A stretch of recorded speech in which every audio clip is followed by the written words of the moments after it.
Oración es estar un rato con Dios. Mucha gente a veces, sobre todo en un lugar como este, yo por ejemplo, les voy a dar algunas indicaciones de algunas cosas que podemos rezar, pero hay gente que, no sé, en un lugar como este a veces hay gente que reza bien en una capilla, otro que reza bien adentro de su cuarto, otro caminando. No todo el mundo puede rezar así sentado con otra persona al lado, pero yo les diría no se preocupen demasiado. Yo creo que con el solo hecho de estar juntos con Dios un rato alcanza y sobra. Si además podemos decirle algo o escuchar algo, mejor, pero yo siempre pienso que yo cuando estaba en el seminario, a veces venía mi madre a visitarme, y como ya habíamos hablado de tantas cosas, no había mucho para decirse, pero ahí estábamos sentados, mi mamá a veces tejía, y bueno, el que miraba de afuera diría, ¿para qué lo vino a ver si se pone a tejer?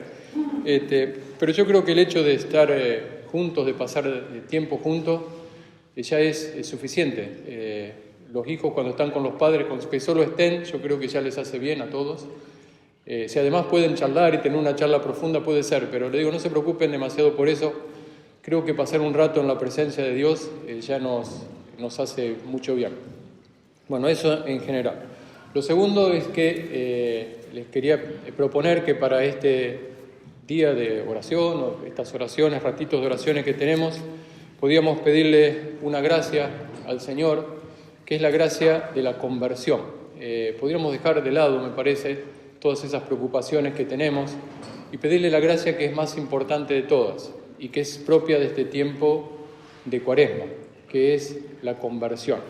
Cuando uno a veces escucha la palabra conversión, ya se pone un poco así como el corazón pesado, cuando uno, por ahí el tiempo de Navidad es como más alegre, pero a veces uno tiene esta idea de Cuaresma como un tiempo un poco oscuro, en el que hay que comer menos y sufrir un poco más.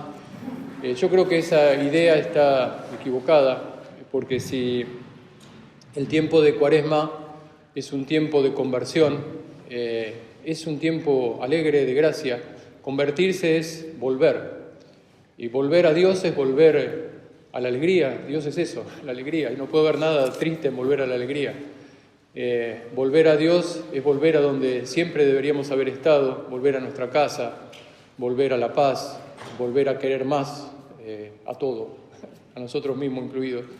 Por eso no puede haber nada de triste en todo eso. Yo creo que esa imagen un poco oscura y triste de la Cuaresma está equivocada en cierto sentido, sobre todo cuando pensamos en la conversión como eso. Así que yo les quería simplemente, porque a veces uno está tan preocupado por las propias cosas que se olvida de pedir lo principal, y me parece que lo principal es eso, volver a Dios. Le podemos pedir esa gracia juntos a Dios, que este ratito junto a Dios nos sirva para convertirnos, es decir, para volver al amor, a la paz, a la alegría, a la luz, a todo lo bueno, porque eso es Dios, todo lo bueno.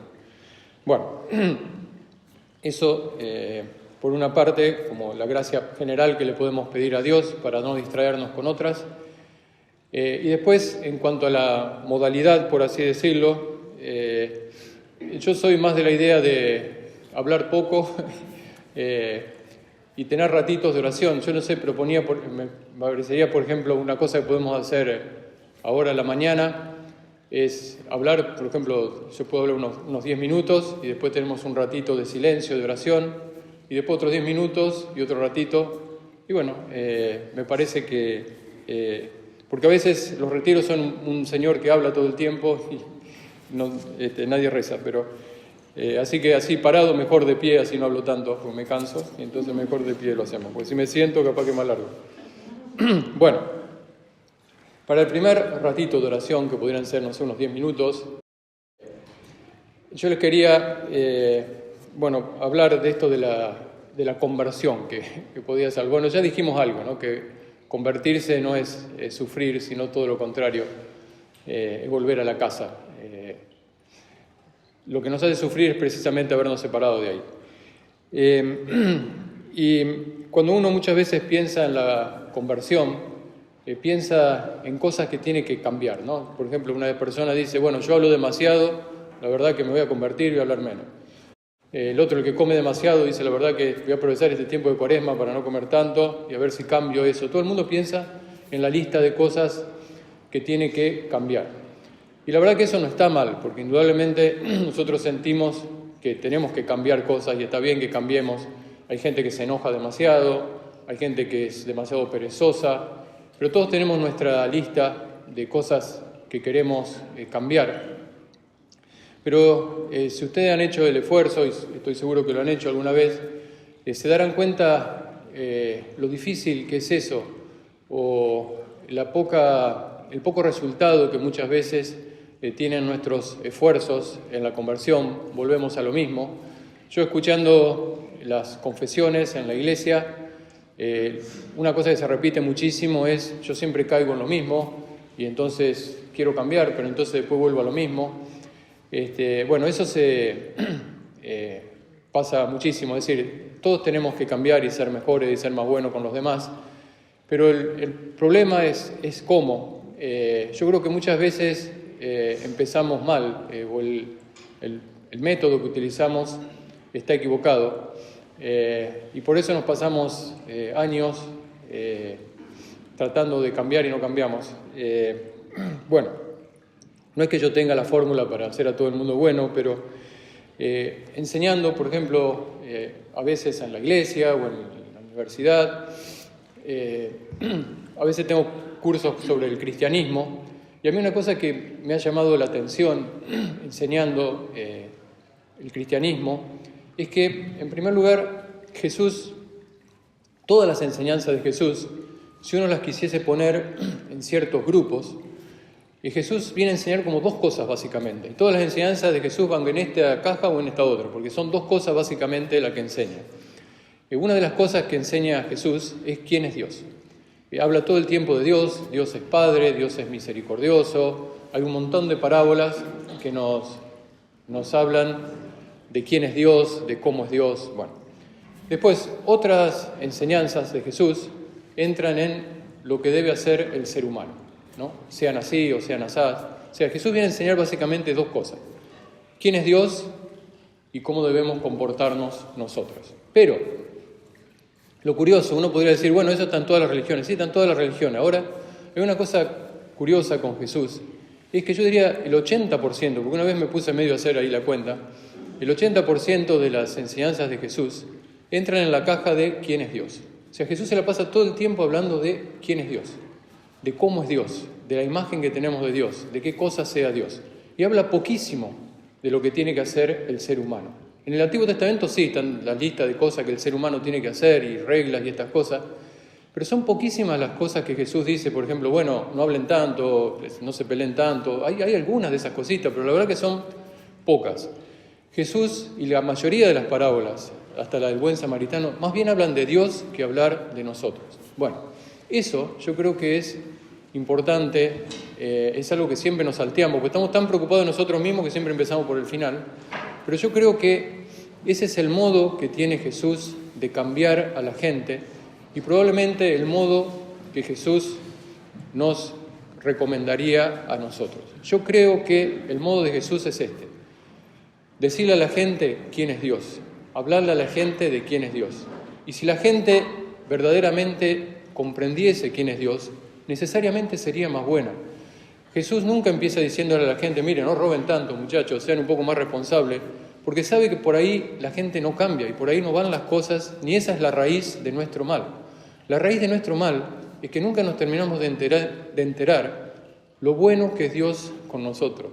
Si nosotros supiésemos lo bueno que es Dios con nosotros, necesariamente seríamos más buenos con los demás. Yo lo he dicho en alguna homilía, porque es de esas cositas pequeñas, simples, pero que a uno le han hecho mucho bien en la vida. Cuando yo estaba en el colegio secundario, había un padre franciscano en una iglesia. Bueno, una de las características que tenía y que a nosotros nos hacía muy atractivo es que decía la misa en 15 minutos. Entonces uno iba ahí, en 15 minutos terminaba el tipo la misa. Entonces muchos chicos iban ahí para terminar rápido. Pero otra cosa que tenía, era una persona bien mayor, viejito, pero una cosa que a mí siempre me gustó mucho, es que siempre decía la misma muletilla, y decía, si tú supieses cuánto te quiere Dios. Y esa a mí me servía mucho más que las clases de catecismo de la escuela, Porque es verdad, yo creo que ese es el mensaje de Jesús. Si ustedes supiesen cuánto los quiere Dios. Y eso es lo que repite Jesús con un montón de parábolas. La parábola de los viñadores que llegan tarde y a todos les pagan lo mismo. La parábola del buen samaritano, de una persona que... Bueno, ese es Dios, como Dios nos trata a nosotros. Lo que pasa es que, yo les digo, yo creo que nunca pensamos en eso, nunca nos terminamos de enterar y sobre todo nunca lo terminamos de creer. Yo creo que la enseñanza de Jesús es simple, lo difícil es creerla.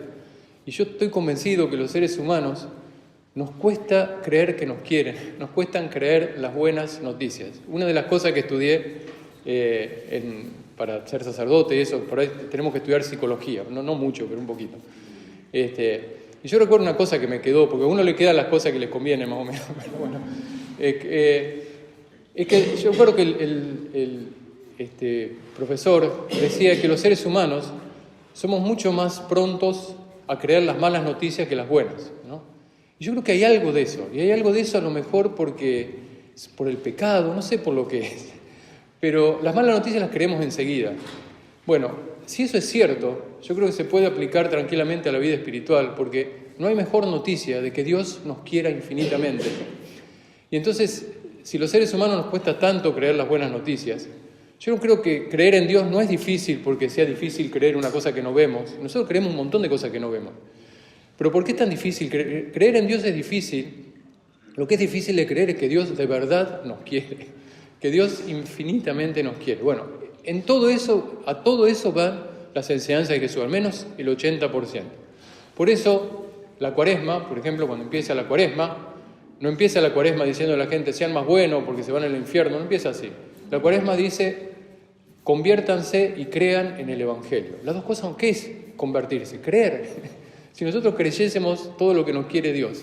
Bueno, yo creo que ese es el modo de Jesús. Y si Jesús vendría acá y decía la conversión, bueno, entonces ¿de qué hablaría? De Dios. Hablaría de lo bueno que dio con nosotros. No nos diría, a ver si dejás de hablar tanto. No diría eso.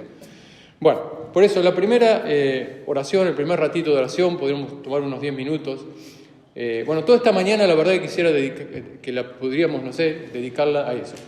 A pensar cuánto nos quiere Dios. Puede sonar tonto, simple, no lo sé, pero yo creo que es el mejor paso hacia la conversión. Lo otro es una consecuencia, ser bueno con los demás.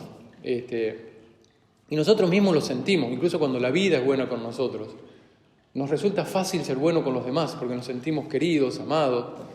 Bueno, darnos cuenta de eso, que es verdad, que somos hijos de Dios, con eso ya nos alcanzaría. Bueno, les voy a repartir este print hoy, se los explico, y con esto podemos a lo mejor, por ejemplo, rezar. Bueno, esta oración que ratito, ya les dije, si no les sale como les digo yo, no importa, siéntense y estén en la presencia de Dios que ya alcanza. Pero esta oración es una oración que a mí me gusta hacer y a lo mejor a otra persona también le sirve, por eso lo puse aquí. Esto que dice aquí, dayenu, es una palabra hebrea que significa suficiente. Bueno, acá está, dice, el dayenu es un himno tradicional de la Pascua judía que significa nos habría bastado o es suficiente. Dayenu significa esto, suficiente, es suficiente o está bien, ya está bien. Es una oración de gratitud que repasa 15 milagros desde la liberación de Egipto, reconociendo que cada uno por sí mismo era un regalo inmenso. Por ejemplo, la oración esa, dayenu, la oración judía, que se dice en el día de la Pascua, va repasando cada milagro que Jesús hizo con Israel, 15 milagros, pero lo curioso de la oración es que dice, con uno solo ya me hubiese bastado. Me hubiese bastado para darme cuenta de lo que Dios me quiere, me hubiese bastado. Pero además Dios me dio con ese solo ya me hubiese bastado. Pero además me dio Pero ¿qué es lo que tiene de particular la oración? La oración tiene de particular que nos enseña a agradecer cada gracia en particular. Porque nosotros decimos, gracias Señor por este día, pero claro, en el día entran 500 cosas. Y no nos damos cuenta lo decimos más o menos en general, pero yo creo que si uno cayese en la cuenta de cada cosa que Dios nos ha dado, de eso va la oración, ¿no? A mí me gusta hacerla de 1000 modos con lo que Dios nos inspire, pero uno, por ejemplo, puede decir, Dios me creó. Y eso de que decimos que somos hijos, hijas de Dios, no es una frasecita No, es la verdad y es absolutamente increíble que seamos hijos de Dios. Si alguien te dice, bueno, tú eres hijo del emperador, la verdad que no, me resulta raro de creerlo, pero somos 10.000 veces más que eso, somos hijos e hijas de Dios. Bueno, yo creo que si con eso solo ya nos hubiese bastado para andar por la vida cantando o saltando, pero se ve que no nos damos cuenta porque, bueno, de eso va esta oración. O sea que yo, un modo de hacerla, aquí le puse reflexión, no necesitan leerlo todo. Esta oración judía es una invitación a rezar del mismo modo, recordando con agradecimiento y asombro. Acá puse alabanza, porque alabanza es una palabra que aparece muchísimo en la Biblia y que es una hermosa palabra, porque no es solamente agradecer, decir muchas gracias, así con frialdad, es asombrarse. La alabanza es como una especie de asombro agradecido. Es decir, no puedo creer que Dios me haya creado a mí, que no me necesita para nada, que hago, no sé, más bien lo que le doy son disgustos, porque indudablemente no me necesita. Bueno, que Dios me haya creado a mí, bueno, saborear eso y asombrarse de eso. Alabar significa eso. Agradecerle al Señor, la verdad que no sé por qué, pero me creaste. Y bueno, yo creo que con eso solo ya uno podría estar todo el día, pero lo curioso de esta oración es que uno cuando ha saboreado una gracia, por ejemplo eso, decirle al Señor, me creaste a mí, a este Señor con este nombre, y sin ninguna necesidad, y me has hecho hijo tuyo. La verdad que es una cosa insólita que Dios me haya hecho hijo de Él. Bueno, saborear eso. Pero cuando uno ha saboreado suficiente, entonces uno le dice a Jesús, la verdad que con eso solo ya sería suficiente, porque que Dios me haya creado, que me haya hecho hijo suyo, ya sería suficiente, no necesito nada más. Pero lo curioso es que Dios además me dio otras cosas. Por ejemplo, acá puse, si tan solo me hubieses dado un día de vida, aunque no me hubieses dado nada más, habría sido suficiente. Porque así es la oración judía, dice, aunque me hubieses creado y no me hubieses dado nada más, suficiente. Pero además nos liberaste de Egipto, dice. Bueno, con eso solo hubiese sido suficiente. Pero además nos diste la ley. Y además nos mandaste a Moisés. Y además, bueno, esa es la cosa. Pero decir así, ¿no? Decir, por ejemplo, bueno, Dios me ha creado, aunque no me hubiese dado nada más, habría sido suficiente. ¿Suficiente para qué? Para estar alegre, para quererlo, para ser bueno. Si tan solo me hubiese dado un día de vida, porque además de haberme creado, me dio un montón de días de vida, hubiese sido suficiente, pero la verdad es que nos dio un montón de vida, de días y de oportunidades y de cosas. Después, por ejemplo, Dios ha puesto ángeles en mi camino. O sea, cada uno podría pensar en las gracias. Esto de los ángeles en mi camino, yo siempre pienso en la cantidad de gente que Dios nos puso en nuestro camino. Uno puede agradecer a la familia, no todos, pero la mayoría sí. La familia que ha tenido, y esos ángeles que Dios nos pone en el camino son todas esas personas buenas que de un modo u otro, puede ser la familia, puede ser otro, pero bueno, todo eso viene de Dios, porque todo lo bueno que hay en el mundo viene de Dios, que es lo bueno. Bueno, darse cuenta de eso, dónde estamos parados y cómo desde que hemos sido creados hasta ahora es una gracia detrás de otra. Y si es posible agradecerle a cada uno como merece ser agradecido, diciéndole al Señor, no puedo creer, la verdad que no puedo creer que me hayas puesto tanta gente buena en mi camino, no puedo creer que me hayas sacado de tal problema, no puedo creer que me hayas protegido tanto, no puedo creer que haya llegado a esta edad y todavía estoy acá, y bueno, eso simplemente, si les parece, ir recordando cada una de las gracias que Dios nos da, y después de saborearla la gracia, y si es posible, decirle, como le dice la oración, Señor, con eso solo me hubiese sido suficiente. Bueno, me parece que es una oración que nos puede servir para alabar a Dios, es decir, para asombrarnos, para agradecer y para darnos cuenta un poquito, porque lleva tiempo, cuánto Dios nos quiere. Bueno, dejamos, por ejemplo, unos 10 minutos para rezar y después hablo un poquito más.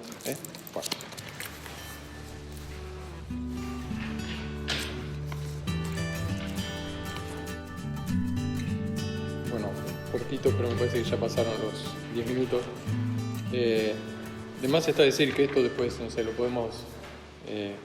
San Ignacio siempre recomendaba que si uno ha sentido algo o se quedó con ganas de rezar, que después a eso no lo deje pasar, sino que por ahí en otra ocasión, en otro momento, a lo mejor de las cosas que digo, una...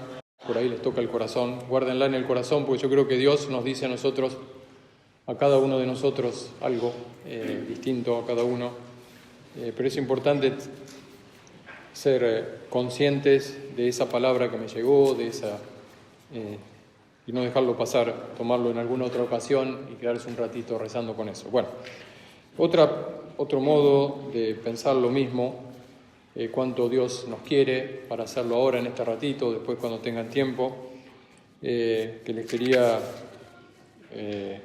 proponer, es rezar con esa palabra de Jesús, que es la primera bienaventuranza, que dice, felices los pobres, porque de ellos es el reino de los cielos. Otra palabra que podemos tomar para lo mismo, para darnos cuenta dónde estamos parados, para darnos cuenta de la realidad.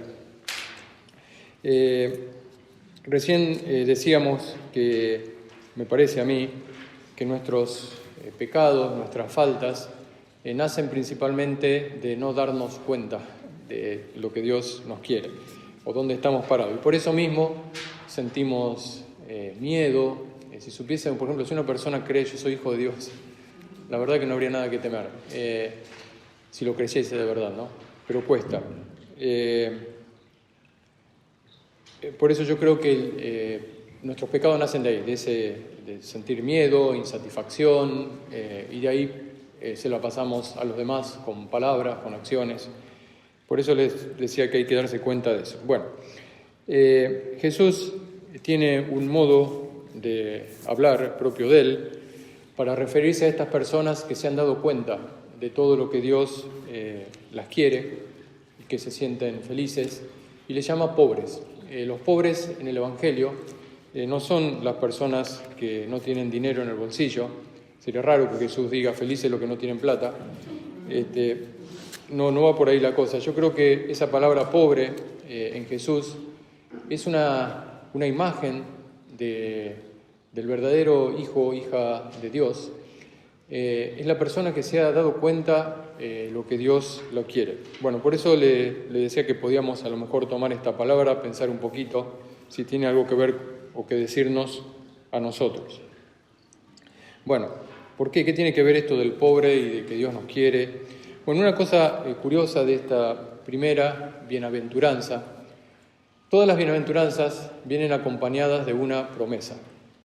Pero todas las bienaventuranzas, con la excepción de la primera, las promesas son en el futuro. Dice, por ejemplo, una bienaventuranza dice, felices los mansos porque poseerán la tierra. Felices los que lloran porque serán consolados. O sea, las promesas siempre están en el futuro. Sin embargo, esta primera bienaventuranza dice, felices los pobres porque de ellos es el reino de los cielos. Está en presente. Y yo creo que es el significado de la parábola, y sobre todo en hebreo las cosas a veces vienen al principio, viene al final. Cuando nosotros lo traducimos se pone al revés, pero no importa. Yo creo que lo que nos quiere decir la bienaventuranza es que los pobres, felices, son aquellos que se han dado cuenta que ya están en el reino de los cielos, que poseen el reino de los cielos.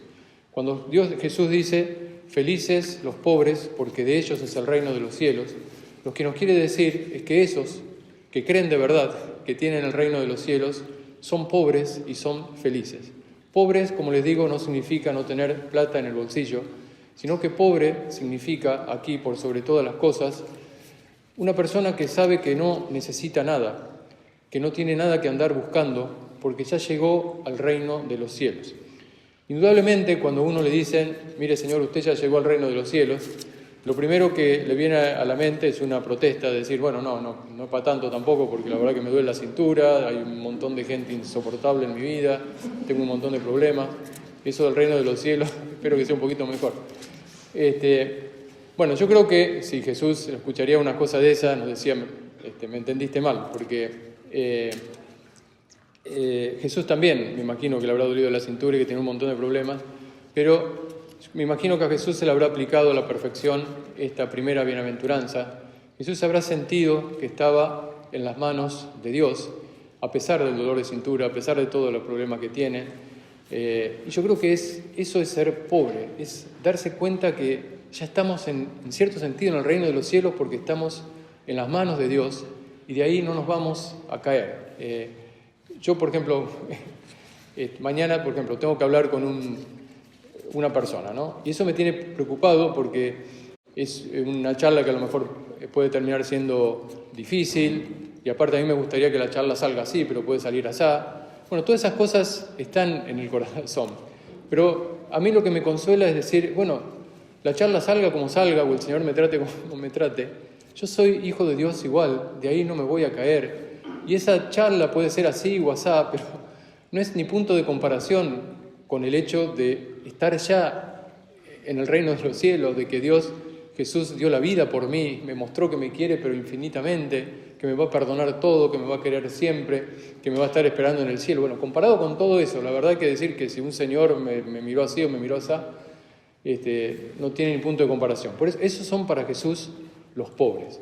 Los pobres son todas aquellas personas, como les digo, que saben que ya no necesitan buscar nada más. Son pobres porque son riquísimos en cierto sentido. Y yo me imagino que todos los santos habrán sido así. Y en los santos esto se refleja incluso en una pobreza material. Uno se imagina que Francisco de Asís o la Madre Teresa eran pobres incluso físicamente, pero eran pobres físicamente porque se dan cuenta que no necesitan cosas.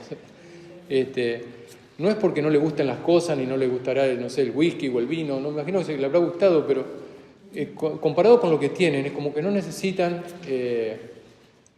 buscar más. A mí siempre cuando hablo de esto de la pobreza verdadera, me viene la imagen del Papa Francisco, le soy sincero, porque me hizo entender qué es eso de que felices son los pobres. Por ejemplo, muchas veces salía en el periódico, cuando le eligieron, ¿no?, que el Papa Francisco, no sé, usaba siempre los mismos zapatos y que no viajaba en coche, sino que viajaba en autobús y todas esas cosas, como diciendo qué persona pobre, pero eso es cierto. Pero a mí lo que siempre me ha impresionado, me había impresionado del Papa Francisco, es que eso no lo hacía como con un esfuerzo, lo hacía porque se daba cuenta que no necesitaba un par de zapatos nuevos para estar feliz.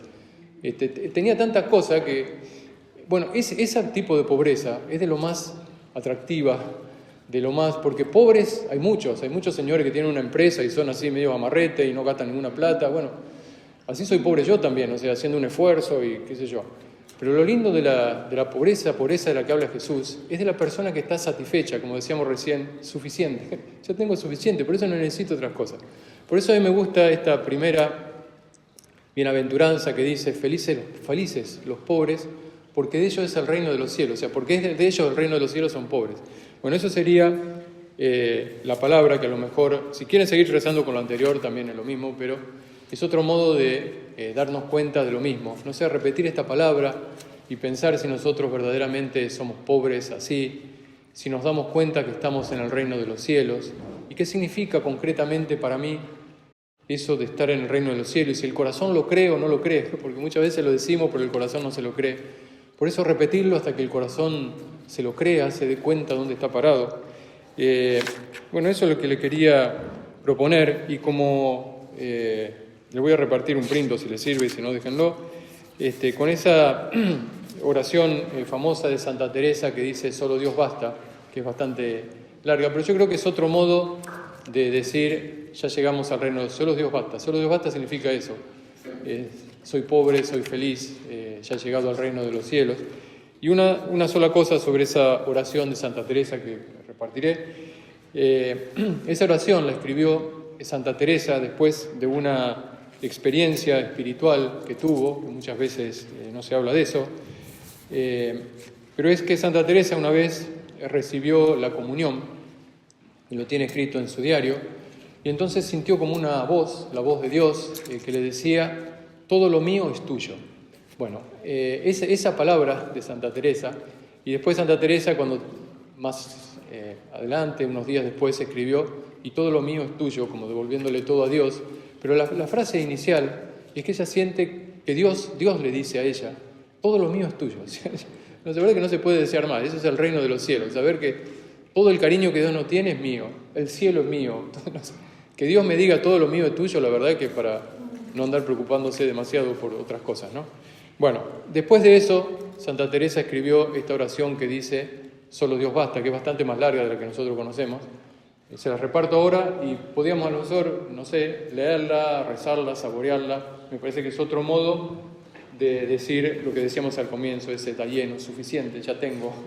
Y si nos diésemos cuenta de eso, repito, me parece que no necesitaríamos que nos digan tanto, sé bueno con los demás.